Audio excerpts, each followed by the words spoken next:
आज मैं आपको बताने वाला हूं उन 10 राइट्स के बारे में, उन 10 रूल्स के बारे में जिनकी वजह से इंडियन कपल्स की लाइफ चेंज हो गई है। एंड अगर आप उन रूल्स के बारे में नहीं जानते हो then this video is for you. बहुत से कपल्स मेरे पास आते हैं और बोलते हैं सर हमारी शादी करवा दीजिए, एंड वो भी लीगल एज पूरी होने से पहले। सो इसका रीज़न ये है कि बहुत से लोगों को यही नहीं पता है कि शादी करने की भी एक लीगल उम्र है, एक लीगल एज है। अगर एक लड़की शादी करना चाहती है तो उसकी मिनिमम एज 18 होनी चाहिए, और एक लड़का अगर शादी करना चाहता है तो उसकी मिनिमम एज 21 ईयर्स होनी चाहिए। सो अब वो कपल शादी तो नहीं कर सकते हैं, तो उनका दूसरा क्वेश्चन ये होता है कि सर हमने सेक्स कर लिया है तो क्या वो लीगल है या इलीगल है। क्योंकि बहुत से लोग नहीं जानते हैं कि फिजिकल रिलेशंस इस्टेब्लिश करने की भी, सेक्स करने की भी एक लीगल एज है। चाहे मेल हो या फीमेल हो, दोनों ही 18 की उम्र से पहले सेक्स नहीं कर सकते हैं।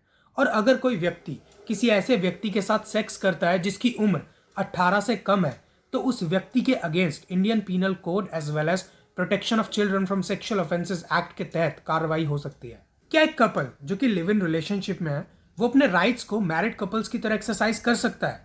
फॉर एग्जाम्पल, एक लेडी जो कि लिव इन रिलेशनशिप में है, क्या वो अपने पार्टनर से मेंटेनेंस मांग सकती है? क्योंकि ये धारणा है लोगों के बीच कि मेंटेनेंस सिर्फ और सिर्फ वाइफ मांगती है। After the recommendation of Malimat Committee 2003 as well as various Supreme Court judgments, एक लेडी डोमेस्टिक वायलेंस एक्ट के तहत अपने पार्टनर पर एक्शन ले सकती है, एज वेल एज अपने पार्टनर से मेंटेनेंस भी क्लेम कर सकती है। क्या इंडियन कपल्स शादी से पहले होटल में स्टे कर सकते हैं?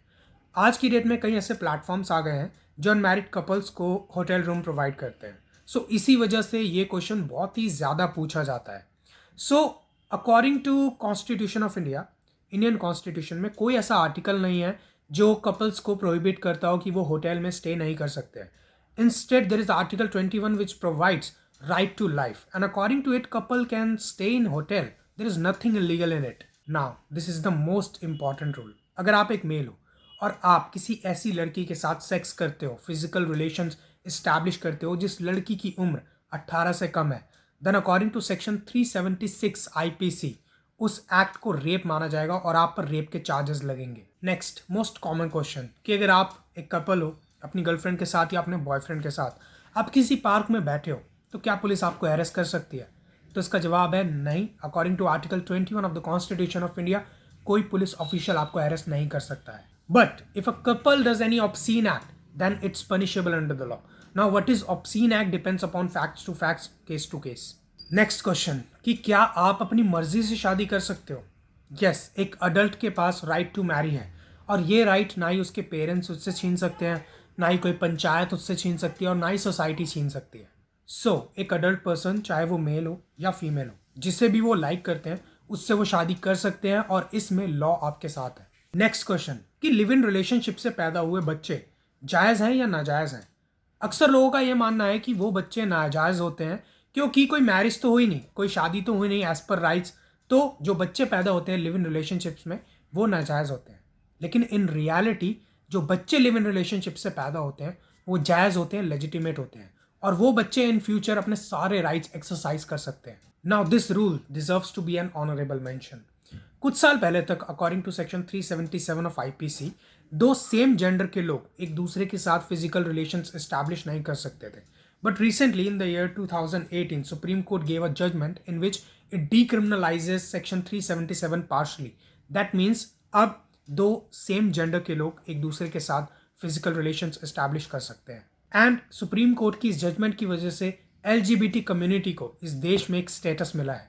नेक्स्ट, अगर कोई व्यक्ति किसी लड़की को झूठा प्रॉमिस करता है कि मैं तुमसे शादी करूंगा, और उस वजह से वो लड़की उस लड़के को कंसेंट दे देती है, सेक्स करने के लिए मंजूरी दे देती है, then according to section 90 of IPC under misconception of fact उस एक्ट को रेप कंसीडर किया जाएगा।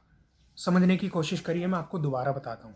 अगर एक लड़का है वो जान के लड़की को बोलता है कि मैं आपसे शादी करूंगा, जिस वजह से लड़की उस लड़के को सेक्स करने के लिए हाँ बोल देती है, लड़का उसके साथ सेक्स कर लेता है, और लेटर लड़का डिनाई कर देता है कि मैं आपसे शादी नहीं करूंगा, तो उस केस में as per section 90 of IPC लड़के पर रेप के चार्जेस लग सकते हैं। बट एक पॉइंट यहाँ पर नोट करना कि जो भी लॉस मैंने आज आपको इस वीडियो में बताए हैं उनकी application facts to facts differ कर सकती है।